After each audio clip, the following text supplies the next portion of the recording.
a brighter way of life.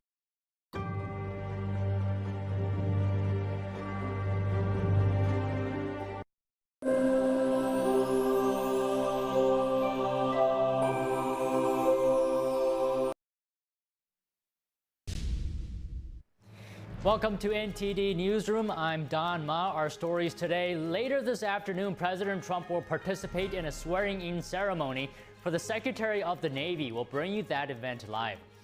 And could there be peace between President Trump and his former advisor Elon Musk after their intense and public feud? We have updates on the aftermath. As debate spirals around the GOP's big budget bill, the White House launches a website in an attempt to show Americans how the bill will save their tax dollars. The Trump administration is asking the Supreme Court to greenlight efforts to lay off more than 1,300 Education Department employees. Meanwhile, the Chinese Communist Party is increasingly using covert and sophisticated tactics to infiltrate U.S. institutions. Have U.S. actions kept pace with Chinese state-backed interference? We talked to an expert. And at least 4 people have been reported dead in Kyiv after an intense missile and drone barrage. Ukraine says hundreds of drones came in overnight, allegedly targeting civilians.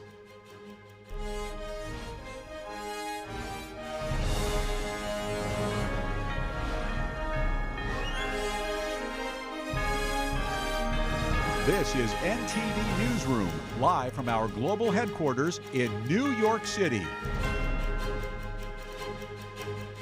Good afternoon, and thanks for joining us. Our top story today, the job market held steady last month. The Labor Department says employers added 139,000 jobs in May, and this is stronger than the 130,000 economists had expected. The unemployment rate remained just over 4%. Wages rose nearly 0.5% from April and are up almost 4% compared to a year ago. Healthcare saw the biggest job gains, while the federal government cut more than 20,000 positions, which is its sharpest decline since 2020. So far this year, job growth is averaging about 144,000 a month, which is down from 168,000 last year. The Labor Department also reported job openings unexpectedly rose to nearly 7.5 million in April. Meanwhile, new jobless claims rose last week to the highest level in 8 months, but still remaining low by historical standards. Now, if you're in the market for a new car, here's some good news for you. Car prices are holding steady despite tariffs on imported cars and car parts. New data from Edmunds.com shows the average price paid for new cars fell 0.2% in May compared to April. The slight dip came despite higher sticker prices from automakers, which rose 0.2% last month. Most of the cars sold in May arrived at U.S. dealerships before the tariffs on cars and car parts took effect. With consumer confidence low and interest rates high, demand for car sales has softened recently, and car dealers are likely more willing to negotiate. The alliance between President Trump and Elon Musk took a sharp and public turn for the worse yesterday. The president now threatening to revoke Musk's government contracts, and the billionaire says Trump was ungrateful for his help. Here's NTD's White House correspondent Iris Tao. Elon and I had a great relationship. I don't know if we're well anymore. And President Trump's relationship with Elon Musk went downhill fast on Thursday as Trump broke days of silence and unloaded on Musk, saying he's really disappointed in Elon. It comes after Elon Musk called Trump's big beautiful bill a disgusting abomination, adding that it's going to add to the national deficit. I'm very disappointed in Elon. I've helped Elon a lot. And Trump suggests that Musk pulled in 180 because the bill would slash credits for electric vehicles and because he just pulled a nomination for a Musk ally to lead NASA. Elon's upset because we took the EV mandate. Meanwhile, just a few weeks ago, as Musk was leaving Doge, the two lavished praise on each other. He's done a fantastic job. He didn't need this. He didn't need it. The sudden open feud turned more drastic as the two men took the fight on Thursday to their own social media platforms. As Trump suggests, he actually went up in campaign for me. I think I would have won. Susie would say I would have won Pennsylvania East anyway. Musk saying on X, quote, "Without me, Trump would have lost the election. Such ingratitude." Musk spent hundreds of millions of dollars backing Trump's 2024 campaign while personally rallying for him in swing states. In the first few months of the administration, Trump gave Musk massive power in slashing the federal workforce until Musk's 130-day tenure came to an end as a special government employee. But on Thursday, Trump says he asked Musk to leave, as Musk was, quote, "wearing thin." In a more solid threat, Trump on Truth Social calls terminating Musk's governmental subsidies and contracts the easiest way to save money in our budget. Musk responds by announcing that SpaceX will begin decommissioning its Dragon spacecraft immediately. If Trump follows through on his threat on ending Musk's contract, it would have a massive impact for Musk's companies. Last year, Musk companies, including SpaceX, were promised $3 billion across nearly 100 different contracts with 17 federal agencies. Reporting from the White House, Iris Tao, NTD News. Now, Elon Musk clarified last night that his company SpaceX will not decommission its Dragon spacecraft, and this came just hours after he had said that the company would start decommissioning it. SpaceX is considered vital to NASA's ability to send crew and supplies to and from the International Space Station. Now, just a bit more on the feud between President Trump and Elon Musk. The White House called Musk's claim that Trump is in the Epstein files an unfortunate episode. In a post on X, the billionaire and former head of Doge added that is the real reason they have not been made public. Musk was referencing the files that the Attorney General began releasing in February related to the sex trafficking case against financier Jeffrey Epstein.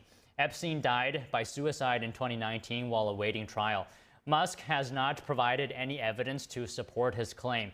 The president's name did appear in flight logs from Epstein's plane, but a mere mention in the files does not indicate any wrongdoing or connection to Epstein's crimes. Musk also said yes to a post that said Trump should be impeached, but there seems to be some signs of cooling in the public feud. Hedge fund manager Bill Ackman suggested on X that Trump and Musk should, quote, "make peace for the benefit of our great country." Musk responded saying, "You're not wrong." A Political report said White House aides scheduled a call between Trump and Musk for today. But according to NBC, citing White House Chief of Staff Susie Willis, there are no plans for such a call right now. Trump told CNN this morning that he is, quote, "not even thinking about Elon," adding the poor guy's got a problem. Trump also said he won't be speaking to Musk for a while, but wished him well. The public feud hammered shares of Tesla. The stock closed down more than 14% yesterday, but gained back some ground this morning. Speaker Mike Johnson also weighed in this morning. He said he's optimistic the Trump-Musk relationship can be salvaged. Take a listen. Good morning, Mr. Speaker. So still no phone call with Mr. Musk? We've been exchanging text messages, but I'm not going to get into the details of what we're discussing. He's a friend trying to get everybody to yes. Do you think his relationship with Trump is salvageable at this point? Things have turned kind of personal. Yeah, I believe in redemption, and I think it'll all work out. Senators are working to go through changes to the big budget bill. Critics continue to surface, and President Trump doubles down. Now the White House launched a website in an effort to show Americans how the bill will save their tax dollars. NTD's Melina Weisskopf reports. Back and forth continues between President Trump and Elon Musk. Disagreements over the GOP's big budget bill. Republican lawmakers are trying to put out the fire to preserve support for the bill. I just want to answer any questions Elon has and make sure he fully understands this is not a spending bill, it's a budget reconciliation bill, and we're achieving the largest tax cuts in history, the largest savings in history, and real reforms to the programs that people rely upon. Speaker Johnson and other bill supporters aim to reassure skeptics that the budget bill is the first of many that will address spending cuts. But Elon is absolutely right that we need to make the bill better, and I think the Senate is going to. We need to cut more spending, and I think the Senate is going to. The White House this week released the first rescissions package, which is a direct result of Elon's work on Doge. We need more of that to cut spending and then cut spending in the upcoming appropriations packages. That's where we do that. This is about extending tax cuts on the people who need it the most. But even ahead of Musk's public criticism of the bill, some GOP fiscal hawks were not on board. I want to get to yes, but to get to yes, I need what I always need. I need a commitment to return to a reasonable pre-pandemic level of spending.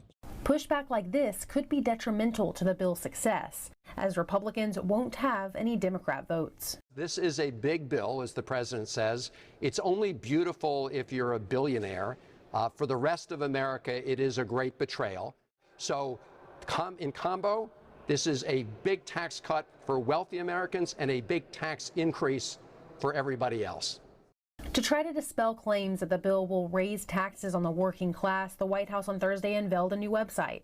It has a tool meant to show each person how much money they'll save in tax dollars from the bill's provisions. No tax on tips and no tax on overtime. What we're talking about here is a labor stimulus. We're bringing people off the sidelines into the workforce and making sure that people who do work more get paid more. Senators are currently working through making changes to the bill. Several senators are making demands of Senate leadership related to Medicaid and food stamp cuts and deficit reduction. Reporting from Washington, D.C., Melina Weiskup, NTD News. A Japanese company has halted construction on a $1.6 billion battery plant for electric BMWs. The firm cited policy and market uncertainty in its decision to put its South Carolina factory on hold. Japan's Automotive Energy Supply Corporation didn't specify what those problems are. The company promised to restart construction, although it didn't say when. It also vowed to keep its commitment to hire 1,600 workers. The corporation has already rolled back its South Carolina operations. Earlier this year, the company scrapped plans for a second site in the state, saying that its first plant should be able to handle BMW's demand. The Japanese battery manufacturer currently has a plant in Tennessee and is building another in Kentucky. All right, joining us now to discuss China's infiltration tactics on U.S. institutions is Adam Savitt, Director, China Policy Initiative at America First Policy Institute. Good afternoon, Adam. So recently, a Chinese researcher accused of smuggling a dangerous biological pathogen into the U.S. appeared in court, and officials allege that the defendant admitted to smuggling this noxious fungus, which is reportedly considered a potential agro-terrorism weapon, and for research at a Michigan University lab. So if this researcher is convicted, how could this outcome impact American university ties to Chinese nationals under this administration? I hope at the very least it puts a lot of thought into the heads of university administrators and donors and fellow students and, raises some significant alarms. I hope it also breaks some of the partnerships, beyond the students that are on our universities. There are university partnerships between U.S. public universities and Chinese universities that are tied to the PLA. And I hate to name and shame, but this University of Michigan, this is the third time that they've had a significant high-profile incident like this. 5 Chinese students at University of Michigan were caught outside of a National Guard base. Not any National Guard base. This is where U.S. troops train Taiwanese troops. So this is very sensitive. They claimed that they were media, but they were found to be students who were just sort of wandering around up there and probably reconnoitering. And then also last year in 2024, a UMich student was found voting in the U.S. elections. A non-citizen was voting in the U.S. elections. And recently that citizen was able to leave the country. And then, of course, then we have this pathogen, this researcher and her boyfriend who were engaged in research. So this is sort of a case study that underlines what's happening, unfortunately, across the country. And can you just reiterate the point of how significant is it that she's a member of the CCP and a fellow at a U.S. university? Can you speak to that? It's very significant, but it's also predictable, because here's the thing. Many of these Chinese students, or perhaps most, are privileged members of Chinese society. So they may be sons and daughters of Chinese Communist Party members. And, recently it was very important that Secretary of State Marco Rubio set out a new policy, or at least a new memorandum, a new declaration that he would be looking to expel Chinese students who are members of the CCP or engaged in critical fields of study. And this researcher checks both of those boxes. And unfortunately, this is common with the population we find here. Again, they're privileged members of Chinese society. Many of them are CCP members, and they are disproportionately engaged in STEM fields, robotics, AI, pathogens, as this student was. And so this is particularly dangerous, the combination of that political affiliation and the critical and sensitive nature of what they're studying. And Adam, if we may, can we establish a baseline here? How would you describe the Chinese Communist Party's overall strategy when it comes to influencing or infiltrating institutions in the United States? I would call it across the board. I would call it all of the above. Everything from our state governments. So let's just use that example. In New York State, under governors both Hochul and Cuomo, there was a high-ranking official in the governor's office who was apparently editing, writing, having control over the speeches that the governors were making, would prevent them from making positive comments about Taiwan, for example, would bring them into meetings with CCP cutout groups based in the United States, ostensibly U.S. organizations, but with CCP ties. So that's just one example. And as well, Adam, can you talk to the fact that, do you think U.S. actions, and you mentioned one response earlier, do you think U.S. actions have kept pace with the evolving nature of Chinese state-backed interference? For example, as well, the State Department saying that it's going to expand scrutiny of all Chinese visa holders in the U.S. Is that going to help?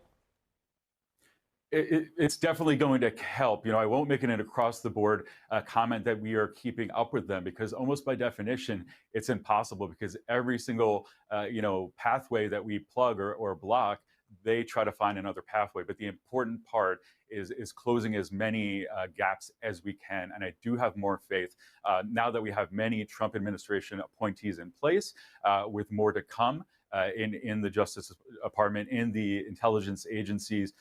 There's been talk after this terrible infiltration here that they may revive the China Initiative at the DOJ, which was a dedicated program, a dedicated office that would handle this sort of case. So at least there's a particular focus on it. I do have faith that these alarms are being raised and that policies will be put in place. And as you mentioned, the Secretary of State Rubio's declaration is a wonderful indication of this. So if left unchecked, Adam, what is the long-term risk of CCP influence? Well, if literally left unchecked, the long-term risk is that all of our government institutions, our media institutions, our education institutions are absolutely vulnerable to infiltration, penetration. I gave you the example in New York, governor's mansion. Let's take another example that we at AFPI and that I've been directly engaged in. That is the acquisition of property, agricultural land, or land near military installations, sensitive infrastructure like water treatment plants, electrical plants, dams, etc. In many states, this is not disallowed for Chinese citizens to own this sort of land. So, we've been going state by state. There's all different sorts of creative laws that are trying to address this problem. But, again, this is another example of what should have been a glaring gap, but for many decades, this went unnoticed. And these are the things, the first step is awareness. The next step is activism. And then the other step is policy. We need to get these policies in place and to enforce them. Okay, just one last question. And if you could just elaborate and expand on that, what can the people do? Well, they can get engaged in those state level policies. It's not just the land question. There's also bills out there that are protecting infrastructure from, for example, running a scenario of a Taiwan war, what that would do to our supply chains at the state level, protecting yourself at the state level like that. Measures that are against lobbying politicians, against gifts to universities. Whether that's another aspect of the university problem, which is that funding comes in from China and influences the direction of the universities. Also, student associations on the campuses themselves are intimidating well, I should say, actually, your audience are probably familiar with Confucius Institutes. Those are largely defunct, and that's largely due to activism, not necessarily a law in place. So if you get involved locally at your university, in your town, and expose what's going on, you can actually make these changes before having to resort to laws and executive orders. Well, Adam, as always, well said, and thank you very much for your time today. Thank you, Don. Always good to be on. Coming up, a moment of reflection in Normandy. Secretary of Defense Pete Hegseth and France's Defense Minister led a ceremony honoring those who stormed the beaches of Normandy 81 years ago. That and more after the break.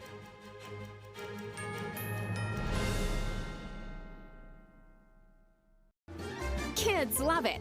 Parents trust it. Obviously.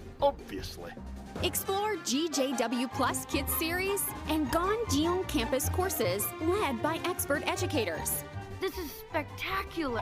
Children will learn values like respect, responsibility, and knowledge in language, science, and more. Wow. All while having fun. Perfect. Subscribe today at GJW Plus Kids, where learning meets fun. Food. It fuels our bodies, nourishes our spirits, and brings us together. Because we all need nutritious food to thrive. Food gives me energy and it also helps me focus. But not everyone knows where their next meal is coming from. And 1 in 7 people in America face hunger. It's tougher than ever for too many of us. But the simple truth is, ending hunger is possible, and it starts with you. Call or go online to helpfeedingamerica.org and give $19 a month, just 63 cents a day, to help families in your community facing hunger. Feeding America works from coast to coast with partner food banks, food pantries, and meal programs. Your monthly gift delivers food where it's needed most, puts fresh food on the table, and helps kids have healthy meals all year round, even when school is out. You can see the difference with the kids when they're full. Food is everything. Please call the number on your screen or go online to helpfeedingamerica.org. Give $19 a month. Your first gift can double an impact. And we'll send you this free canvas grocery bag as a reminder of how you're helping to end hunger for good. When it comes down to it, it's about taking care of your family first and the loved ones that you need to provide for. Food donations help me tremendously, and I'm very grateful for the food bank. I have hope. The simple truth is, ending hunger in America is possible. You can help make it happen. The need is urgent. Call or go online now to helpfeedingamerica.org, and your gift can double in impact. Discover the ancient secret to vitality and longevity with Puretang Black Ginseng. Crafted from premium 6-year-old Korean ginseng, each root is carefully nurtured for over 2,260 days, undergoing a traditional 9-round handcrafted process of steaming and drying to unlock full potency and absorption. Experience pure, natural energy with Puretang Black Ginseng. Order now at puretang.com.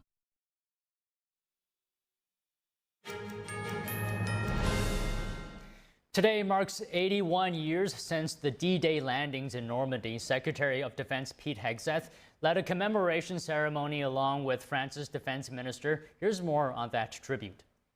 On June 6, 1944, more than 150,000 Allied soldiers arrived in France by sea and air to drive out the forces of Nazi Germany. This day, June the 6th, is the price of freedom.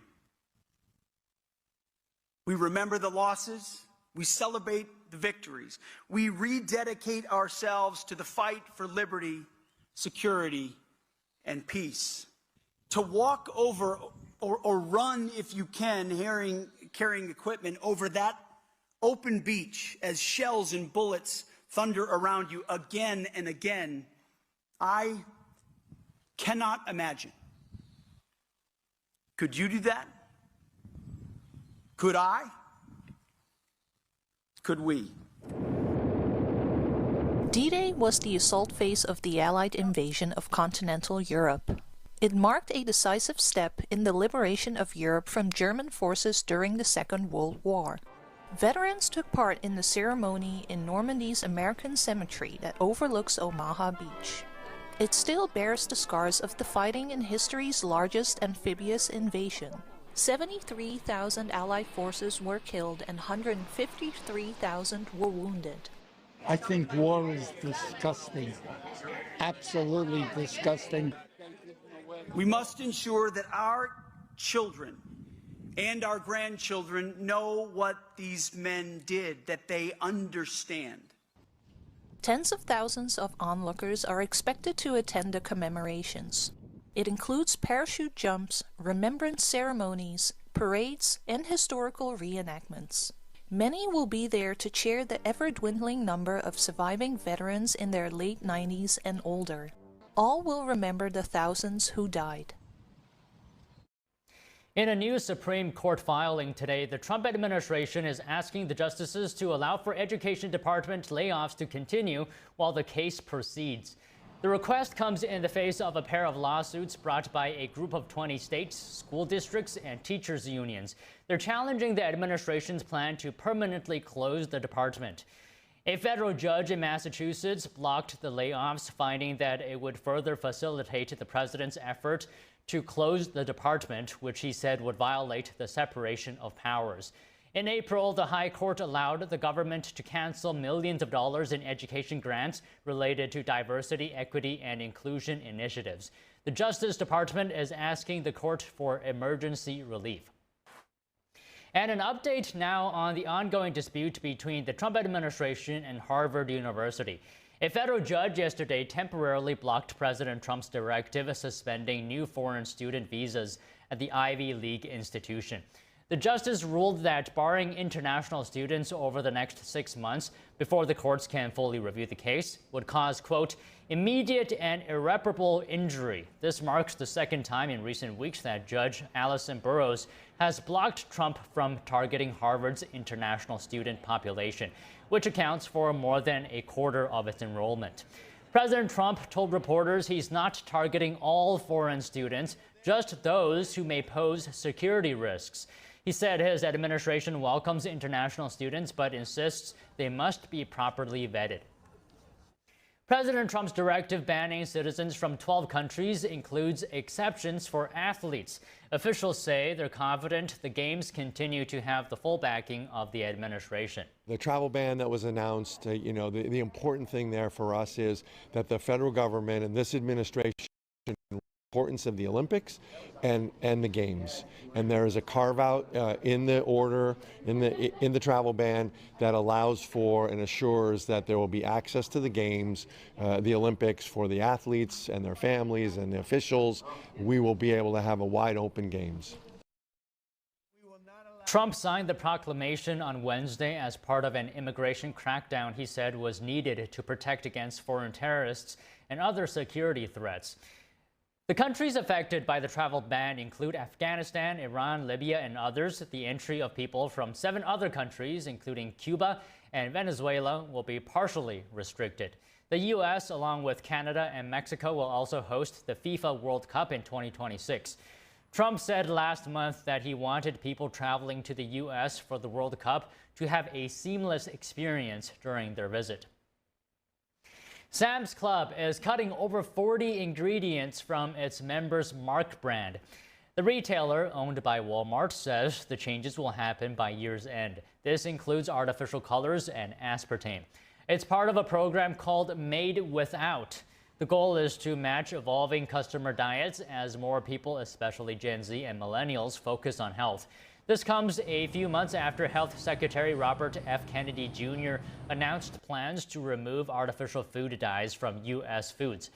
It's part of a larger effort to address chronic health problems like obesity in Americans.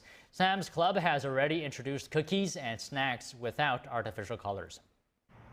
And staying on Walmart, the retailer is working to make the promise of drone delivery a reality for more customers. The company announced it's expanding the option to 100 new stores over the next several months. They're in Atlanta, Houston, Orlando, Tampa, and Charlotte. Right now, only shoppers near Walmart headquarters in Bentonville and in Dallas-Fort Worth can get the service. Drone delivery has been a buzz for many years, but both Amazon and Walmart have struggled to make it work on a large scale. Walmart's expansion will be through the drone company Wing, which is owned by Google parent Alphabet. Right now, the store charges $20 for drone deliveries. It's free for Walmart Plus customers, but the company says that's for a limited time. Walmart says drones can deliver select items in as little as 30 minutes. Homeland Security has stepped up efforts on two major fronts, cracking down on international drug trafficking and pulling the plug on a controversial air travel surveillance program. Here's more on that story. Federal authorities say they've seized over 50,000 kilograms, that's more than 100,000 pounds, of methamphetamine ingredients at the port of Long Beach. They say the shipment, which originated in China, was bound for the notorious Sinaloa cartel, a major player in global drug trafficking operations. Authorities say the chemicals, specifically dicumyl peroxide, are used to make meth and other narcotics. The seizure is the latest win in a years-long effort to choke off the cartel's chemical supply chain. Immigration and Customs Enforcement credits a 2019 initiative with giving investigators the tools to intercept suspicious shipments and track them from overseas. ICE Special Agent Chad Plant says the strategy is a game-changer in the battle against cartels that have, in his words, left addiction, death, and despair in their wake. Authorities say that initiative has already stopped more than 3 million pounds of chemicals from reaching Mexican drug labs and led to the dismantling of 13 Sinaloa-operated labs since January. This bust comes a day after another seizure at Port Everglades near Miami. Plants warns traffickers are testing new smuggling routes, but federal agents are adapting quickly to close them down. Meanwhile, Homeland Security is scrapping a controversial TSA surveillance program that critics say unfairly targeted Americans based on politics. Known as Quiet Skies, the program was launched under President Obama to flag high-risk travelers. But Homeland Security Secretary Kristi Noem says it has morphed into a tool for political profiling. It has failed to stop a single terrorist attack, while it costs U.S. taxpayers roughly about $200 million a year. The department says documents reveal the program allegedly spared political elites, sports people, and favored journalists, while flagging political opponents. In response, the ranking member of the Committee on Homeland Security, Congressman Benny Thompson, accused Noem of politicizing the Department of Homeland Security. While Director of National Intelligence Tulsi Gabbard, once flagged on the TSA program herself, praised the move and called it a step toward restoring the trust of the American people. Coming up, Russia reportedly launches a major attack on Ukraine's capital city. Kyiv says most of the casualties are first responders who had rushed to the scene of one of the strikes. That and more when we come back after the break.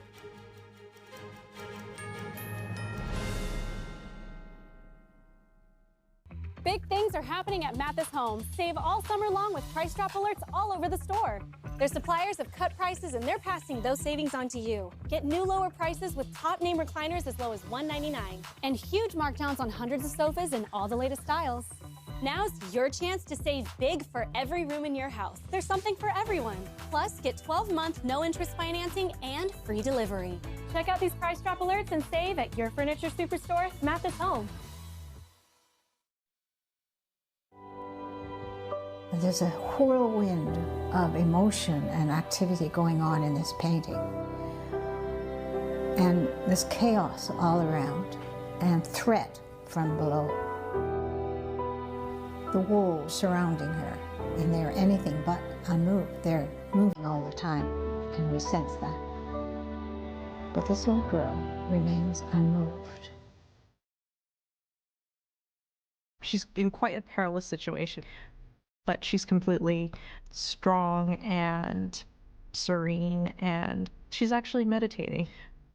It was very, very well liked because no matter what culture or what sort of walk of life you're from, I think people, they see it and they immediately understand what that energy, what that message is, and they're drawn to it because everybody kind of needs a little bit of that in their own life, of, you know, the steadfast calmness and something to hold on to. It's definitely an inner peace in the midst of something very chaotic, and for a lot of people right now, the whole world is very, very chaotic. So I guess that's another reason why so many people are very drawn to this.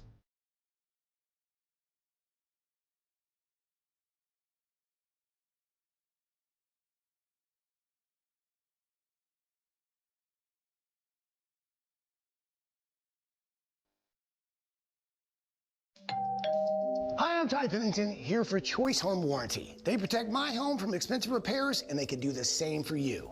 No matter if it's your refrigerator, plumbing, or more than 20 other home systems and appliances, Choice Home Warranty has saved millions of homeowners a whole lot of money. For a low monthly fee, you get their nationwide network of trusted local technicians with plans that cover repairs and replacements done quickly and the right way. No more headaches searching for technicians. No more budget-breaking chaos. Just a peace of mind of having Choice Home Warranty at your service. Call Home Warranty now and save big with their special offer of your first month free and free limited roof coverage. Call now. Call Choice Home Warranty for your free personalized quote and to get your first month free. Call in the next 5 minutes, and as our special offer, you'll receive free limited roof coverage. Call now to lock in your rate and save big. Call 800-210-6422. 800-210-6422.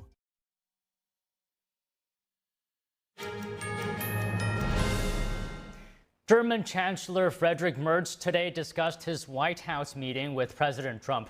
Merz says the Trump administration is open to discussion and returned confidence that Washington remains committed to NATO. Yesterday, in the meeting at the Oval Office, I expressed a distinctly different position on the topic of Ukraine than the one Trump had taken. And not only was there no objection, but we discussed it in detail again over lunch. Merz said he also met with senators on Capitol Hill, urging them to recognize the scale of Russian rearmament. Merz emphasized the need for partnership over rivalries, saying authoritarian systems have subordinates while democracies have partners. He also pushed back on public scolding of Trump, urging Europeans to engage with him directly rather than criticize from a distance. Citing economic ties, Merz highlighted that his personal car, a German BMW assembled in South Carolina, supports jobs on both sides of the Atlantic. White House advisor Peter Navarro said a meeting between the Trump administration and Chinese officials is expected to happen within 7 days. Here he is addressing reporters. There was a clear mandate between and understanding between the two presidents, and we expect that meeting will take place within 7 days. The U.S. and EU are holding trade talks in Paris regarding new tariffs on European steel. However, the negotiations face challenges. NTD's international correspondent David Vivez reports from Paris. EU Trade Commissioner Maroš Šefčovič met with U.S. Trade Representative Jamieson Greer on Thursday in hopes of securing an exemption. These negotiations are running under complicated timing, as President Trump has said 50% tariffs on EU metals would be reinstated by June 9th. The European Commission has said it is ready to retaliate, pointing to a $23 billion counter-tariff package already approved and on standby. However, negotiations will be challenging for U.S. administration in dealing with EU officials. Unlike the United States, where there's a Secretary of Commerce, a Secretary of Treasury, and a trade representative who all report to the President, the EU Commission works as a bureaucracy with its own rules. And few Europeans themselves may know what Brussels is up to in the trade talks. The majority of industries in Europe don't know what's negotiated on their behalf by the EU Commission. When you deal with the European Union, you're dealing with a 27-member union, 27 different languages, and some, let's say, powers of capacity that are retained by individual states and others, and trade is one of those, that are covered by the European Commission. Donald Trump doesn't like bureaucracy, and the EU is a bureaucracy. It deals with people. for good or bad reasons. President Trump's U.S. agreement on steel with the U.K. last month marked a first step in successful negotiations over tariffs. However, Trump will need to adopt a new strategy with the EU Commission, Olivier says. Donald Trump would much rather reach a single deal with Italy, a single deal with France, a single deal with Germany than a deal with the EU as a whole. Unfortunately, he doesn't really have a choice. In the global picture, the trade deficit with the EU isn't by itself a major challenge. Olivier says Trump's move on tariffs targeting the EU isn't just about fixing a balanced deficit between what the US and EU buy and sell to one another. There is a trade deficit in goods, about $200 billion, but the US has a trade surplus in services of about $150 billion, meaning that the trade deficit is only $50 billion out of $1.6 trillion. 1.6 trillion total trade volume is really not that much. So I don't think that the EU and the US have the, shall I say, the most challenging relationship in that regard. Besides encouraging industries to move production to the United States, new U.S. tariffs aim to bolster the U.S. domestic industry, particularly steel and aluminum production. Olivier says another stake in EU-U.S. negotiations lies in Trump's policies toward China. The real target of all those tariffs is China. And the US has a huge trade deficit with China. It is trying to correct it. It is trying to open up China. It is trying to alter the way outside of trade and in the wider world of geopolitics.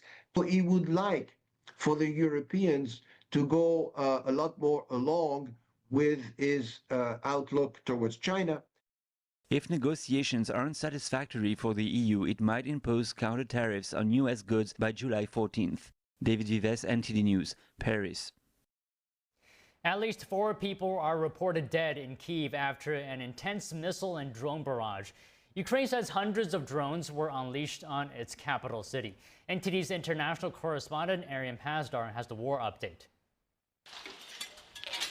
Residential buildings in Kyiv took damage on Friday after a reported attack by Russia. Moscow reportedly launched over 400 drones and 40 missiles at Ukraine's capital city and other regions. That's according to Ukrainian President Volodymyr Zelensky, who says the strikes damaged city infrastructure, hotels and more. Officials say at least 3 of the casualties were first responders who had rushed to the scene of one of the strikes. Not just Kyiv, but other cities report being hit as well. Video posted on social media shows large explosions in the western city of Ternopil. Zelensky is now calling on Western allies to impose more sanctions on Russia. Please, I ask you to support all the efforts to put pressure on Russia, including political and economic pressure. Please urge for new effective sanctions against Russia. Russia also commented on Friday's attacks. A spokesman says the strikes come in response to an attack by Kyiv on a passenger train in Russia, which reportedly killed multiple civilians. Kyiv has not taken responsibility for the attack.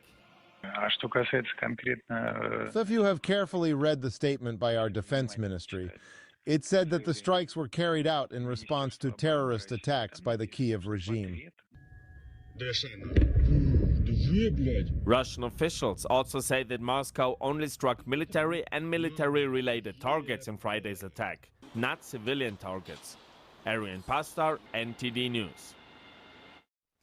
The Trump administration has imposed sanctions on 4 judges at the International Criminal Court.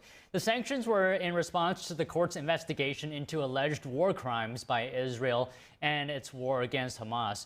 It also has to do with the tribunal's previous decision to open a case into alleged war crimes by U.S. troops in Afghanistan. Here's more.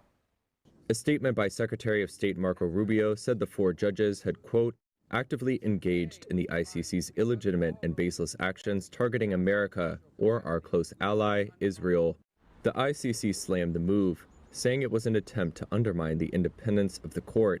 The investigation into alleged war crimes by American troops in Afghanistan was opened in 2020. Two of the judges sanctioned on Thursday were involved in an appeals chamber decision that allowed the ICC prosecutor to open the investigation. Rubio said the other two judges last November ruled to authorize the arrest warrant against Netanyahu and former Israeli Defense Chief Yoav Gallant for alleged war crimes and crimes against humanity during the Gaza conflict. ICC judges also issued an arrest warrant for Hamas leader Ibrahim al-Masri at that time. The ICC has international jurisdiction to prosecute genocide, crimes against humanity, and war crimes in member states or if a situation is referred by the UN Security Council. The United States, China, Russia, and Israel are not members. The new sanctions come at a difficult time for the court, which is already reeling from earlier U.S. sanctions against its chief prosecutor, Karim Khan. Last month, Khan temporarily stepped aside amid a United Nations investigation into his alleged sexual misconduct. Prominent Hong Kong activist Joshua Wong was arrested again. He was already serving a sentence and was set to be released in 2027. Authorities are charging him with new offenses under the Beijing-imposed national security law. Charge sheets seen by Reuters accuses him of conspiring with people outside China to ask for sanctions or blockades on China or Hong Kong. The 28-year-old was serving a sentence under the same law after he participated in a primary election that authorities deemed unofficial. The case was adjourned to August before returning to custody. He waved, shrugged, and shook his head in the direction of the public gallery. The national security law carries penalties as severe as life imprisonment. The Chinese regime imposed the law on former British colony in 2020. The law has been criticized as a tool to suppress free speech and dissent. The Japanese company iSpace said that its lunar lander probably crashed onto the moon's surface while trying to land today. This is the second failure following a failed mission 2 years ago.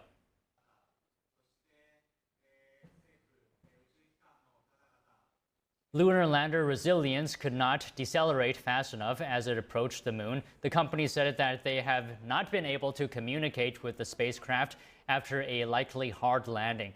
The live stream of the attempted landing showed Resilience's flight data was lost less than 2 minutes before the planned touchdown time. The company had hoped to celebrate a successful landing, but a room of more than 500 iSpace employees, shareholders, sponsors, and government officials abruptly fell silent during a public viewing event in Tokyo.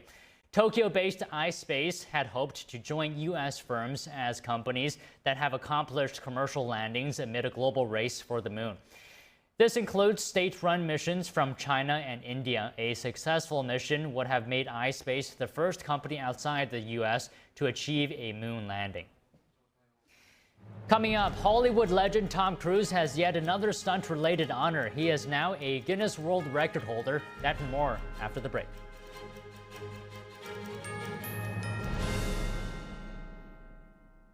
Discover the ancient secret to vitality and longevity with Puretane Black Ginseng. Crafted from premium 6-year-old Korean ginseng, each root is carefully nurtured for over 2,260 days, undergoing a traditional 9-round handcrafted process of steaming and drying to unlock full potency and absorption.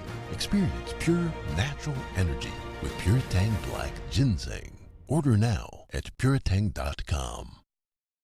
All throughout your home, appliances and systems just wait for the worst time to break down and leave you with expensive repairs. Unless you have a plan from Choice Home Warranty. All home appliances and systems have a breakdown clock, and when it expires, it will cost hundreds and potentially even thousands of dollars to fix or replace. That's why every homeowner should have a plan with Choice Home Warranty, like I do. For a low monthly fee, a Choice Home Warranty plan will cover your heating, air conditioning, plumbing, appliances, and more. Don't let an unexpected repair wreck your budget. With Choice Home Warranty, that covered repair is fixed or replaced for you.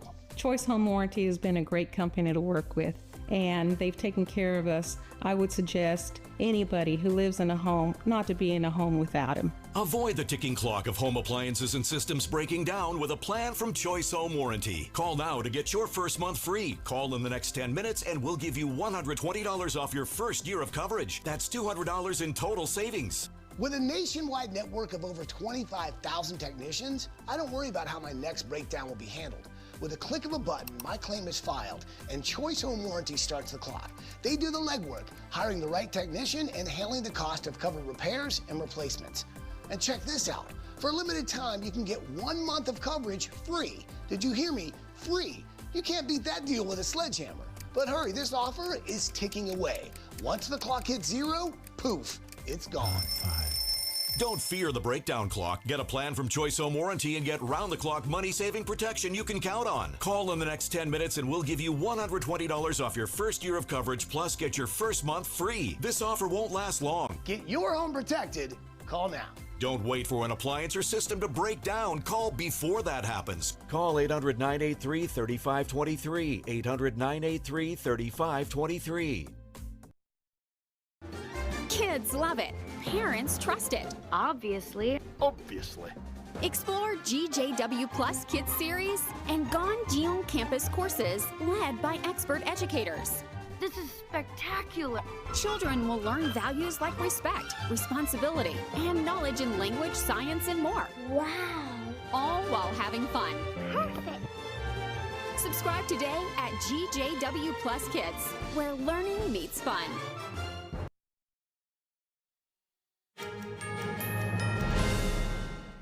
The man accused of carrying out an anti-Semitic attack in Boulder, Colorado is facing nearly 120 charges, including 28 counts of attempted murder. Here are the details.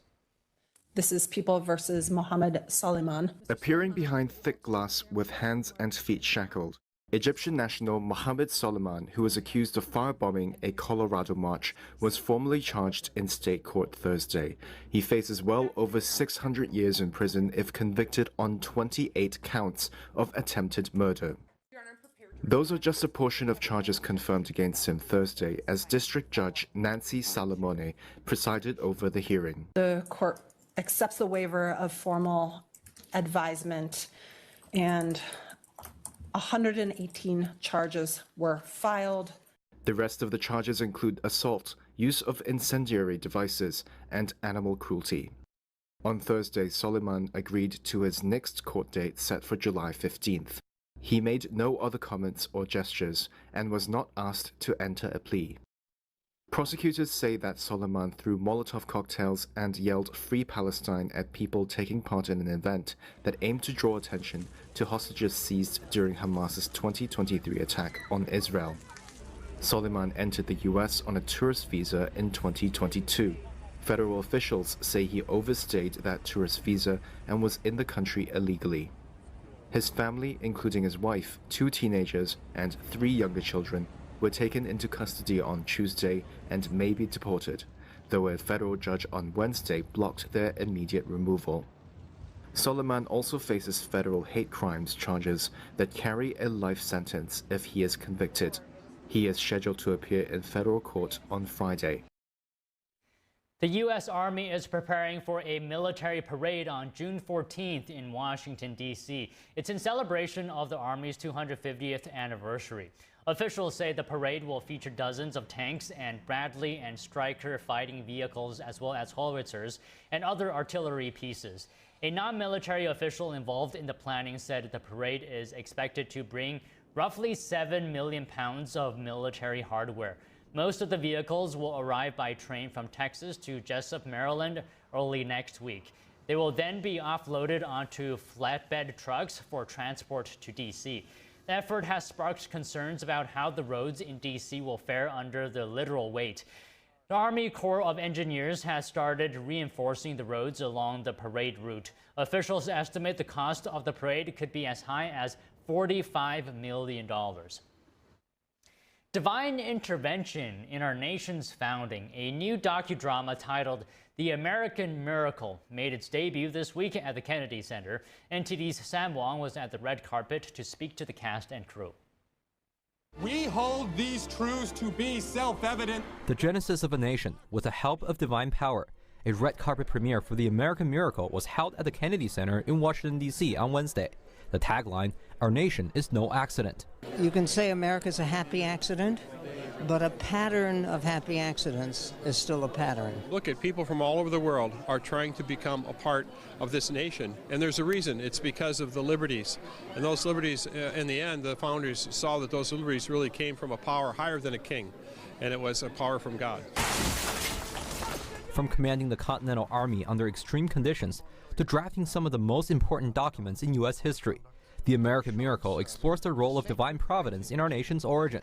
Dr. Ben Carson served as the Secretary of Housing and Urban Development during the first Trump administration. He says the film has an important message for all Americans. It's impossible for a ragtag bunch of militiamen to defeat the most powerful military force on earth without some intervention. And this helps to remind us that we don't have to try to be like everybody else. We're not like everybody else. We're one nation under God, indivisible, with liberty and justice for all. Featuring a large cast, The American Miracle is a multi-year effort put together by both historians and filmmakers. This is a labor of love that's 3 years in the making, and it's wonderful to see the culmination tonight when we actually have a premiere with all of these people who came, who wanted to see it. It's just fantastic. I hope it gets into every single school of all ages, not just college kids. It's got to go to kindergarten kids. We got to let these kids know why they have the opportunity to be in the greatest country in the world. The docudrama comes in celebration of the 250th anniversary of the signing of the Declaration of Independence. Scholars say it's crucial to reflect on the founding principles that helped shape the world's most powerful nation. It's not just America's 250th, it's the culture that we have right now. Making sure that we go back to basics and understand what our founding fathers were trying to get us to do. That social contract that they envisioned, that would be our Constitution, that embodies what we as a people, how we want to be governed. The American Miracle will be screened nationwide in selected theaters on June 9th, 10th, and 11th. Reporting from Washington, D.C., Sam Wang, NTD News. And President Trump just announced a high-level meeting with China next week. On Truth Social, President Trump said Treasury Secretary Scott Bessent, Commerce Secretary Howard Lutnick, and U.S. Trade Representative Jamieson Greer will meet with Chinese officials on Monday, June 9th. The talks will focus on the ongoing trade deal. Trump wrote, quote, "The meeting should go very well." Now, Tom Cruise isn't just an action star, he is now a record holder. According to the Guinness Book of World Records, Cruise holds the title for the most burning parachute jumps by an individual. He secured the record by skydiving out of the helicopter with his burning parachute 16 times. He did this while filming Mission Impossible: The Final Reckoning. In a statement, the editor-in-chief of Guinness World Records says Cruise's success is due in part to his, quote, "pushing the boundaries of what a leading man can do." The United Kingdom's Whipsnade Zoo is welcoming a new addition. A rare Bactrian camel calf was born there on May 18th. The baby boy is yet to be named. He was born following a 13-month pregnancy by first-time mother Orla. He will join his 1-year-old half-sister Sally, who was born in April last year.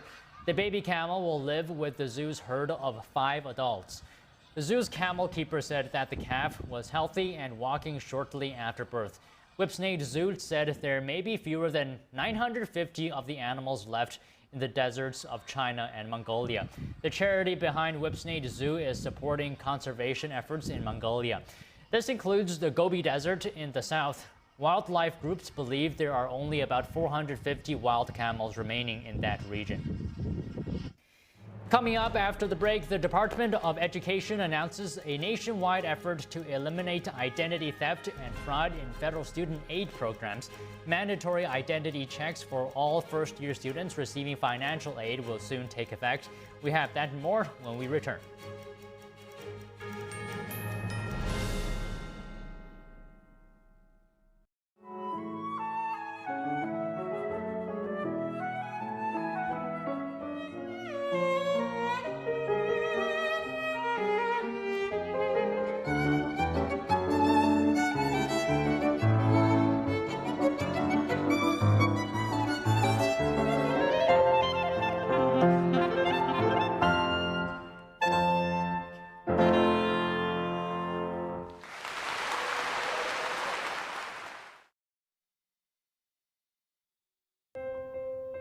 Food.